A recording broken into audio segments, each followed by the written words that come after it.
প্রিয় শ্রোতা, আসসালামু আলাইকুম। আপনাদের জন্য আমরা শুরু করতে চলেছি মিজানুর রহমান আজহারীর লেখা বই 'এক নজরে কোরআন'। আমরা এই বইটি প্রতি সূরা অনুযায়ী পড়তে শুরু করব। আপনারা প্রতি পর্বে এক-একটি করে সূরা পাবেন। ভূমিকা যেভাবে সাজানো হয়েছে 'এক নজরে কোরআন'। কোরআন কথা বলে মানুষের সাথে, কখনো কাঁদায়, কখনো বা আন্দোলিত করে। জীবন ঘনিষ্ঠ সব বিষয়ের আলাপ দিয়ে কোরআনের বিষয়বস্তু সাজানো। তবে কোরআনের সাথে মজবুত সম্পর্ক না থাকায় আমরা বুঝে উঠতে পারি না কোরআন থেকে ঠিক কিভাবে উপকৃত হব। বাস্তবতা হলো ব্যস্ত এই জীবনে কোরআন চর্চা খুব একটা হয় না। এক নজরে কোরআন একটি গবেষণাধর্মী বই, যা কোরআনকে জানার তৃষ্ণা বাড়াবে, কোরআনের সাথে আমাদের বন্ধন গড়ে তুলবে আর কোরআন থেকে উপকৃত হবার পথও বাতলে দেবে। অল্প সময়ের জন্য এই বইটিতে চোখ বোলালেও এক একটি সূরার মর্মকথা, মেজর থিম ও ফজিলত জেনে নেওয়া সম্ভব। এই বইতে দেখানো হয়েছে প্রতিটি সূরার শুরু শেষ সম্পর্ক, কোন সূরা কখন, কোথায় এবং কোন প্রেক্ষাপটে নাজিল হয়েছে, উঠে এসেছে সেসব চিত্রও। একটি সূরার সাথে তার আগে পরের সূরার সম্পর্কও এখানে ফুটিয়ে তোলা হয়েছে। সেই সাথে তাদাব্বুর ও কেস স্টাডিতে জায়গা পেয়েছে জীবন ঘনিষ্ঠ কিছু আলাপ। মোট কথা, কোরআনকে যে হাজারো দৃষ্টিভঙ্গিতে দেখা যায়, কোরআনের সাথে যে মানুষের কানেক্টিভিটি এত গভীর হতে পারে, তা অনায়াসেই অনুভব করা যাবে ইনশাল্লাহ। তারতিব বিন নুজুল সম্পূর্ণ কোরআন একসাথে নাজিল হয়নি। নানা ঘটনার পরিপ্রেক্ষিতে কোরআন এসেছে ধারাবাহিকভাবে।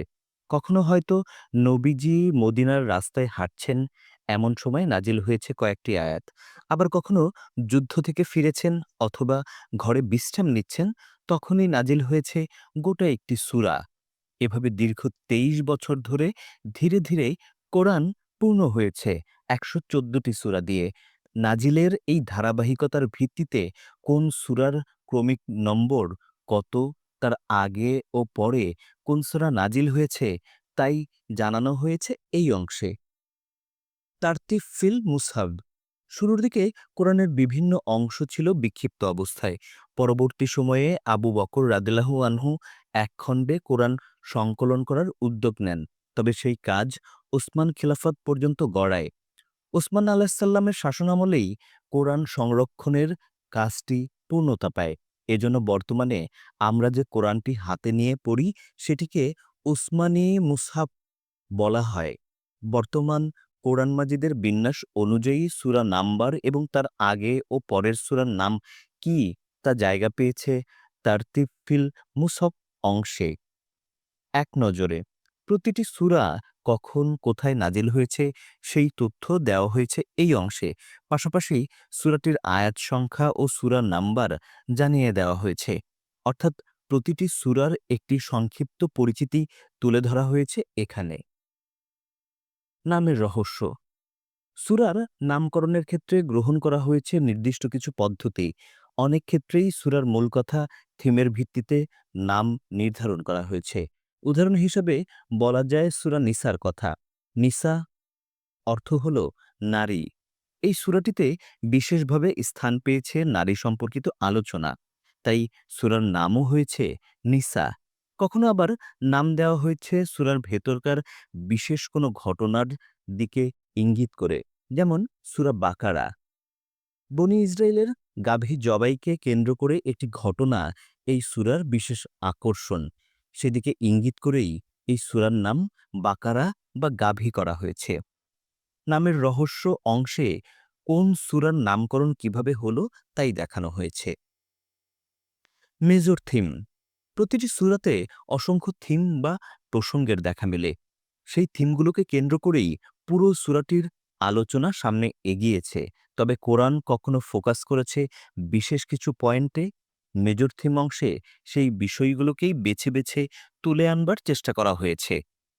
সূরার শুরু শেষ সম্পর্ক আমরা অনেক সময়ই কোরআনের এক একটা সূরা পড়া শেষ করে মুসহাফ রেখে দেই। সূরার শুরু এবং শেষের সম্পর্কটা খতিয়েই দেখি না। অথচ বেশিরভাগ ক্ষেত্রেই সূরার শুরু ও শেষটা মিলিয়ে দারুণ একটা সম্বন্ধ তৈরি হয়। হয়তো কোনো সূরা মুমিনদের গুনাগুন জানিয়ে শুরু হলো। এরপর নানা বিষয়ে আলোচনার পর সূরাটি শেষও হলো মুমিনদের আলোচনা দিয়ে জান্নাতে তাদের অফুরান সুখের বর্ণনা দেওয়ার মাধ্যমে। প্রতিটি সূরার এই শুরু ও শেষ সম্পর্কের মিরাকলকে ফুটিয়ে তোলা হয়েছে বইটির এই অংশে। অন্য সূরার সঙ্গে সম্পর্ক। একটি সূরার সাথে অপর একটি সূরার কোনো সম্পর্ক আছে কিনা সেই প্রশ্নটি হয়তো কখনো মনের মধ্যে ভেসে ওঠেনি। অথচ পরপর দুটো সূরার মধ্যে রয়েছে নিবিড় সম্পর্ক। কখনো এমনটাও দেখা যায় দুটি সূরার মাঝখান থেকে বিসমিল্লাহির রহমানির রাহিম অংশটা ঢেকে রাখলে বুঝবার উপায় থাকে না যে আরেকটি সূরা শুরু হয়ে গেছে। বইয়ের এই অংশে এই সৌন্দর্যের দিকে ফোকাস করা হয়েছে। দেখানো হয়েছে একেকটি সূরা তার আগে ও পরে অন্য সূরাগুলোর সাথে কতটা কানেক্টেড। শানে নজুল। কোরআনের সূরাগুলো বিভিন্ন প্রেক্ষাপটে নাজিল হয়েছে। সেসব প্রেক্ষাপট জানা থাকলে কোরআন বোঝাটা অনেকটাই সহজ হয়ে যায়। জীবনের সাথে বার্তাগুলো মিলিয়ে নিয়ে নিজের পথ চলাটা সঠিক করা যায়। বইটির শানে নজুল অংশে চেষ্টা করা হয়েছে কোরআনের ১১৪টি সূরার ক্ষেত্রেই সেই প্রেক্ষাপটকে সামনে হাজির করবার। সেগমেন্ট। প্রতিটি সূরাকে ৩টি সেগমেন্টে বা পর্বে ভাঙা হয়েছে, যাতে অল্প কথায় প্রতিটি সূরার ব্যাপারে আগাগোড়ার একটা ধারণা পাওয়া যায়। এতে যেকোনো সূরা খুব সহজেই অনুধাবন করার সুযোগ হবে ইনশাল্লাহ। ফজিলত। কোরআনের সব সূরাই বরকতময়। তবে কিছু সূরা রয়েছে যেগুলোর ব্যাপারে রাসূল সাল্লাল্লাহু আলাইহি সাল্লাম আমাদেরকে বিশেষভাবে কিছু ফজিলত জানিয়ে দিয়েছেন। হাদিসের ভিত্তিতে কোন সূরার কি ফজিলত তাই তুলে ধরা হয়েছে বইয়ের এই অংশে। গতিপথ। কোরআন নাজিল হয়েছে সমাজটাকে টার্গেট করে, মানুষকে উদ্দেশ্য করে। তাই কোরআনের আলোচনা এক জায়গায় স্থির থাকেনি, খানিক বাদে বাদে প্রসঙ্গ পাল্টেছে। অতীতের আলোচনা শেষ করে বর্তমান প্রজন্মের সাথে তা মিলিয়ে দিয়েছে, ঠিক করে দিয়েছে এই যুগের মানুষের কর্মপন্থা।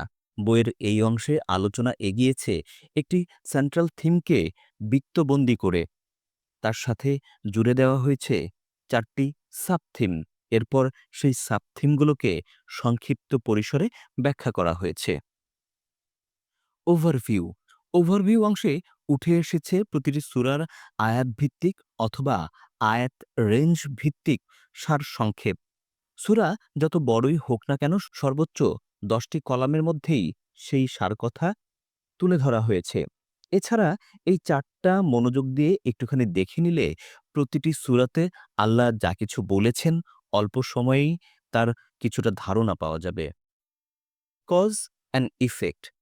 মুমিনরা সচেতন হয়, সে জানে প্রতিটি কাজেরই থাকে একটি পজিটিভ কিংবা নেগেটিভ প্রভাব। তাই তার প্রতিটি কাজের পেছনে কোনো না কোনো বৈধ কারণ থাকতে হয়। বইয়ের এই অংশে প্রতিটি সূরা থেকে একটি করে কজ বা কারণ দেখানো হয়েছে, আর সেই কারণকে কেন্দ্র করে যে কাজ করা হয় তার প্রভাব বা ইফেক্টও দেখানো হয়েছে।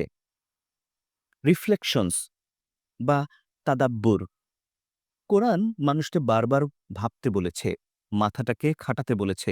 কিন্তু অনেকেই বুঝে উঠতে পারে না কোরআনের ঠিক কোন কোন বিষয় নিয়ে ভাববার সুযোগ আছে।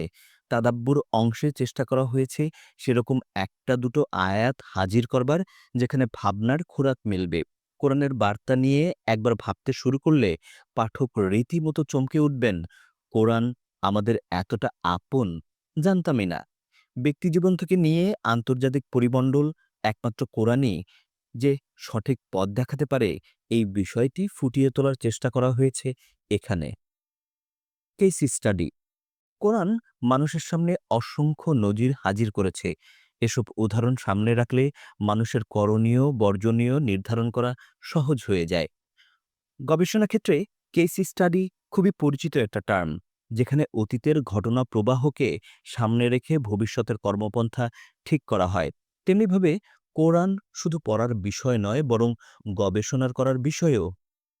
সেদিক থেকে কোরআনের এক একটি আয়াতকে নিজের জীবনের সাথে কতটা খাপ খাওয়ানো যায়, ভবিষ্যৎ কর্মপন্থা ঠিক করা যায়, সেটাই হলো আসল কথা।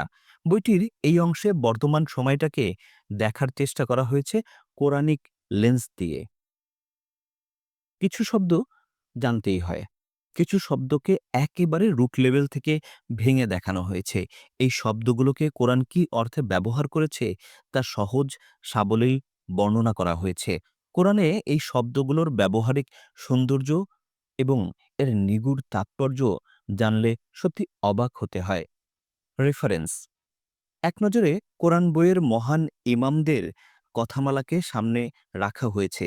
কখনো কখনো কয়েকজন ইমামের বক্তব্যের সার নির্যাস নিজের ভাষায় তুলে ধরা হয়েছে। আবার কখনো কখনো অনেকগুলো হাদিসের মর্মার্থ একত্র করে পাঠকের সামনে তুলে আনা হয়েছে। হুবহু বক্তব্য তুলে না ধরায় এরকম জায়গাগুলোতে রেফারেন্সের শুরুতে দেখুন শব্দ যুক্ত করা হয়েছে, যাতে করে সচেতন পাঠকগণ মূল কিতাবগুলো দেখে নিতে পারেন। বিসমিল্লাহির রহমানির রাহিম। সূরা ফাতিহা। তারতিব বিন নুজুল: নাজিলের ধারাবাহিকতা তথা কোন সূরার পর নাজিল হয়েছে তা বিবেচনায় এটি পঞ্চম সূরা। এর আগে সূরা মুদাসসির ও পরে সূরা লাহাব নাজিল হয়েছে। তারতিব ফিল মুসহাফ: বর্তমান কোরআন মাজিদের বিন্যাস অনুযায়ী এটি একেবারে পয়লা নাম্বার সূরা। শুরুতে আনার কারণ, এই সূরাতে অল্প কথায় তুলে ধরা হয়েছে পুরো কোরআনের নির্যাস বা সারকথার। এক নজরে সূরা ফাতিহা মাক্কী যুগের শুরুতে নাজিল। আয়াত সংখ্যা ৭, সূরা নাম্বার ১ এবং মাক্কী সূরা। ফাতিহা মানে শুরু, সূচনা, ভূমিকা। সূরা ফাতিহার ৩টি নাম আছে। ১. ফাতিহাতুল কিতাব বা কোরআনের সূচনা, কেননা কোরআন মাজিদ শুরুই হয়েছে এই সূরা দিয়ে। ২. উম্মুল কোরআন বা কোরআনের মূল, কেননা গোটা কোরআনের মূল মেসেজ এতে অল্প কথায় জায়গা পেয়েছে। আর ৩. আস-সাবউল মাসানি বা বারবার পাঠ করার ৭টি আয়াত, কেননা সূরা ফাতিহায় ৭টি আয়াত আছে যেগুলো প্রতি নামাজে বারবার পড়তে হয়। দেখুন তিরমিজি ৩১২৪, বাগাবী তাফসির প্রথম খণ্ডের ৭০তম পৃষ্ঠা, ইবনে কাসির তাফসির প্রথম খণ্ডের ১৪৫তম পৃষ্ঠা। Major theme: ১. আল্লাহকে চেনা, তার প্রশংসা ও বরত্ব ঘোষণা করা। ২. কেবল তারই গোলামি করা, তার দোয়ারেই হাত পাতা। ৩. দিনরাত তার কাছে সঠিক পথের দিশা চাওয়া। সূরার শুরু শেষ সম্পর্ক: সূরার শুরুতে রব হিসাবে আল্লাহ তার কাজ বা দায়িত্বের কথা জানিয়েছেন। সেটা হলো বিশ্বজগৎ পরিচালনা করা ও বান্দার প্রয়োজন মেটানো। আর শেষে আব্দ বা বান্দা হিসাবে আমাদের দায়িত্ব ও কাজের কথা মনে করিয়ে দিয়েছেন, তা হলো কেবল তারই দাসত্ব করা।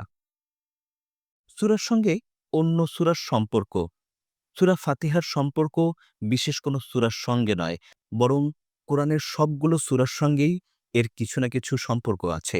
মূলত সূরা ফাতিহার পর বাকি যে ১১৩টি সূরা, সেগুলো সূরা ফাতিহারই বিস্তারিত ব্যাখ্যা।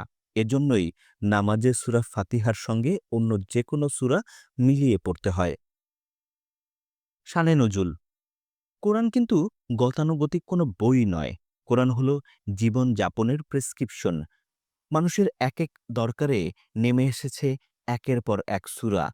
তো কোন দরকারে কি প্রেক্ষাপটে নাজিল হয়েছে এক একটা আয়াত, তার দলিল দস্তাবেজকেই বলে শানে নজুল। প্রায় সবগুলো বিশুদ্ধ তাফসির ঘেঁটেও সূরা ফাতিহার এরকম কোনো শানে নজুলের সন্ধান মেলেনি।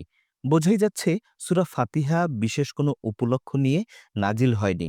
ওটা বরং মহান রবের পক্ষ থেকে মুসলিম উম্মার জন্য এক বিস্ময়কর উপহার। তবে হ্যাঁ, সূরা ফাতিহা যখন নাজিল হয় তখনকার মক্কার চালচিত্র ঘাটাঘাটি করলে কিছু ব্যাপার বুঝতে পারা যায়। যেমন তখন পবিত্র কাবা ঘরের আশেপাশে বিস্তর মূর্তি পূজা হতো।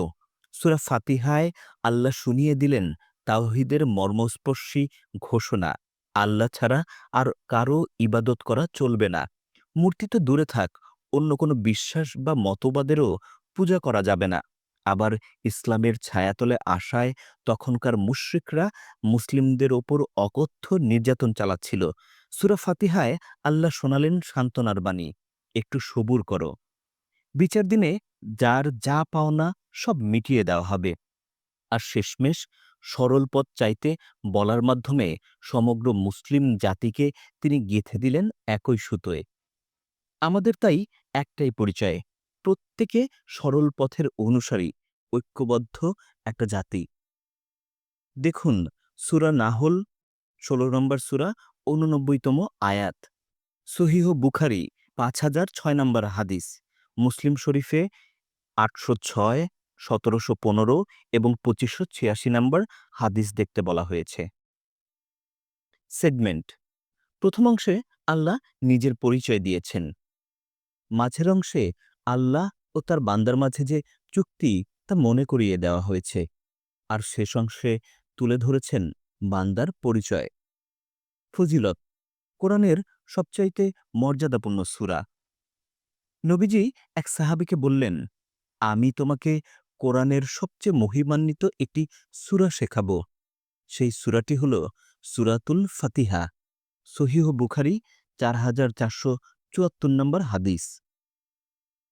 রোগের চিকিৎসা: রাসূল সাল্লাল্লাহু আলাইহি সাল্লাম বলেছেন, সূরা ফাতিহা সমস্ত রোগের চিকিৎসা।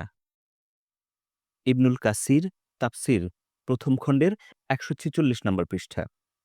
উজ্জ্বল আলো: একবার জিব্রাইল আলাইহিস সালামের সঙ্গে বসেছিলেন নবীজি। এমন সময় আসমানের একটি দরজা খোলার আওয়াজ শোনা গেল। এই দরজাটি এর আগে কখনো খোলা হয়নি। তখন ওটা দিয়ে নেমে এলেন এক ফেরেশতা, নবীজিকে সালাম দিয়ে বললেন, হে আল্লাহর নবী, দুটো আলোর সুসংবাদ গ্রহণ করুন, যে আলো দুটো শুধু আপনাকেই দেওয়া হয়েছে, আপনার আগের কোনো নবীকে দেওয়া হয়নি। একটি হলো সূরা ফাতিহা আর অন্যটি সূরা বাকারার শেষ কয়েকটি আয়াত। ওখান থেকে একটি হরফ পাঠ করলেও বিনিময়ে আপনাকে প্রতিদান দেওয়া হবে। সহিহ মুসলিম ৮০৬ নম্বর হাদিস। কজ অ্যান্ড ইফেক্ট: বিশ্বজগৎ নিয়ে আপনি যত বেশি চিন্তাভাবনা করবেন, আল্লাহ তাআলাকে তত বেশি চিনতে পারবেন। গতিপথ: ১. আল্লাহর ক্ষমতা ও অনুগ্রহের স্বীকৃতি। আল্লাহ বিশ্বজগতের অধিপতি, রাজাধিরাজ। এই বিশেষণ শুধু তার বেলাতেই সাজে। তবে অসীম ক্ষমতার অধিকারী হলেও তিনি তার বান্দাদের বেলায় ভীষণ দয়াবান। প্রশংসা কেবল তারই। ২. বিচার দিবসের সত্যায়ন: একমাত্র আল্লাহই এই বিশ্বজগৎ সৃষ্টি করেছেন। তিনিই তার বান্দাদের আলো, বাতাস, পানি জুগিয়ে যাচ্ছেন, আর তিনিই কিয়ামতের দিন বান্দার সকল কাজের হিসেব নেবেন। ৩. দাসত্বের ঘোষণা ও সাহায্য প্রার্থনা: মহামহিম এই রবের সামনেই কেবল মানুষ মাথা নোয়াতে পারে, আর সাহায্যও চাইতে পারে শুধু তার কাছেই। ৪. সঠিক পথের দিশা: তার কাছে সাহায্য চাইতেই হবে, তিনি যেন আমাদেরকে সঠিক পথের দিশা দেন, সেই সাথে বিপদ থেকে যেন আমাদেরকে দূরে সরিয়ে রাখেন। সেন্ট্রাল থিম: পূর্ণাঙ্গ প্রার্থনা, সর্বশক্তিমান আল্লাহর কাছে সঠিক পথ ও সফলতা চাওয়া। কেস স্টাডি: সূরা ফাতিহায় গোটা মানবজাতিকে ৩ দলে ভাগ করা হয়েছে। ১. সঠিক পথপ্রাপ্ত, এদের জ্ঞান আছে ও সে অনুযায়ী কাজও করে, নবী, রাসূল, সিদ্দিক, শহীদ ও সৎ বান্দাগণ। ২. আল্লাহর গজবপ্রাপ্ত, জ্ঞান আছে ঠিকই কিন্তু সে অনুযায়ী কাজ করে না, ইহুদিরা এই দলের আওতায়। ৩. পথভ্রষ্ট, এরা টুকটাক ধর্মকর্ম করে কিন্তু সেটা জ্ঞানের ভিত্তিতে নয়, মানে আমল আছে কিন্তু এলেম নাই। পথভ্রষ্টদের সবচেয়ে ভালো উদাহরণ খ্রিস্টানরা। কোরআনে আল্লাহ অসংখ্য ঘটনার মাধ্যমে বারবার আমাদের সামনে এই ৩ দলের পরিচয় স্পষ্ট করেছেন। এখানে আমাদের কাজ হলো সেসব ঘটনা গভীরভাবে ভেবে দেখা। আমাদের মধ্যেও অভিশপ্ত ইহুদিদের স্বভাব ঢুকে পড়েছে কিনা, খ্রিস্টানদের মতো আমরাও ইলম ছাড়াই আমল করে নিজেদেরকে কামেল ভাবছি কিনা, এসব খতিয়ে দেখা। অন্যদিকে সঠিক পথের অনুসারী আমাদের প্রিয় নবী সাল্লাল্লাহু আলাইহি সাল্লাম, নূহ, ইব্রাহিম, মূসা ও অন্যান্য নবী। এছাড়াও সঠিক পথ পেয়েছেন লোকমান, ও আসহাফে কাহাফের যুবকেরা, তাদের ঘটনাগুলো নিয়েও নিবিড় গবেষণা করে দেখতে হবে আদতে আমরা কতটুকু তাদের অনুসারী হতে পারলাম। দেখুন তারাবি তাফসির প্রথম খণ্ড ১৭৬ নম্বর পৃষ্ঠা, ইবনু কাসির তাফসির প্রথম খণ্ড ২১৫তম পৃষ্ঠা। ওভারভিউ আয়াত ১, আল্লাহ নামে শুরু না করলে কোনো কাজই পূর্ণতা পায় না। আয়াত ২, জগতের যত প্রশংসা বাক্য আছে সবটুকু আল্লাহর জন্য, যিনি সৃষ্টি করেছেন বিশ্বজগৎ। আয়াত ৩, সমস্ত সৃষ্টির প্রতি তার অফুরান ভালোবাসা। আয়াত ৪, ভালোবাসেন বলে বান্দা যাচ্ছে তাই করবে তা নয়, বিচার দিনে অন্যায় কাদের শাস্তিও দেবেন তিনি। আয়াত ৫, তাকে রব হিসেবে চেনার পর প্রথম কাজ তার দাসত্ব করা। আয়াত ৬, যিনি সৃষ্টি করেছেন তিনিই সর্বোত্তম পথ প্রদর্শক, তাই তার কাছেই সঠিক পথের দিশা চাইতে হবে। আয়াত ৭, অনুসরণ করা চাই পূর্বসূরীদের, যারা সঠিক পথের অনুসারী ছিলেন। আয়াত ৭, জ্ঞান থাকা সত্ত্বেও যারা বিপথে গেছে তথা ইহুদিরা তাদের অনুসরণ নয়। আয়াত ৭, আর জ্ঞান না থাকার কারণে যারা পথভ্রষ্ট হয়েছে তথা খ্রিস্টানরা, ওদেরও অনুসরণ নয়। রিফ্লেকশনস বা তাদাব্বুর। বিসমিল্লাহ কথাটি শুনতে খুব ছোট কিন্তু ভীষণ পাওয়ারফুল। এটা আপনাকে সরাসরি আল্লাহ তাআলার সঙ্গে নেটওয়ার্কিং করিয়ে দেবে। কোনো কাজের শুরুতে বিসমিল্লাহ বলা মানে কাজটি এখন আর আপনার একার নয়, বরং আপনার সাহায্যে এগিয়ে আসবেন আল্লাহ নিজেই। তখন বসে না থেকে এগিয়ে আসবেন ফেরেশতারাও। এখানেই শেষ নয়, বিশ্বজগতের সবকিছু আপনার কাজটি বেগবান করতে হয়ে উঠবে তৎপর। এছাড়া বিসমিল্লাহ বলে কোনো সাধারণ দুনিয়াবি কাজ শুরু করলেও তা নেক আমলের খাতায় জমা হতে থাকবে। দেখুন নববী আল আজকার ১৪৩। সূরা ফাতিহা আমাদেরকে দুবার আদব শেখায়। বান্দা যখন দোয়া করবে তখন শুরুতে তার দয়ালু রব ও মালিকের প্রশংসা করবে, তার সুন্দর সুন্দর নাম ধরে ডেকে ডেকে তার কাছে চাইবে, তাকে ডাকবে ভয় আর আশা নিয়ে। দোয়াতে শুধু ভালো বিষয়গুলোই চাইবে না, মন্দ জিনিস থেকে মুক্তি পাবার জন্যও দোয়া করবে। দেখুন ইবনু কাসির তাফসির প্রথম খণ্ড ২০৮ নম্বর পেজ। সূরা ফাতিহায় আমাদেরকে সঠিক পথ চাইতে বলা হয়েছে। এখন সঠিক পথ মানে কি আসলে? সহজ উত্তর ইসলাম। কিন্তু এর অন্য একটা দিকও আছে। সঠিক পথ মানে সকল ব্যাপারে সঠিক সিদ্ধান্ত নেবার ক্ষমতা। ধরুন আপনি একটা কিছু করতে গিয়ে বেশ খটকায় পড়ে গেছেন।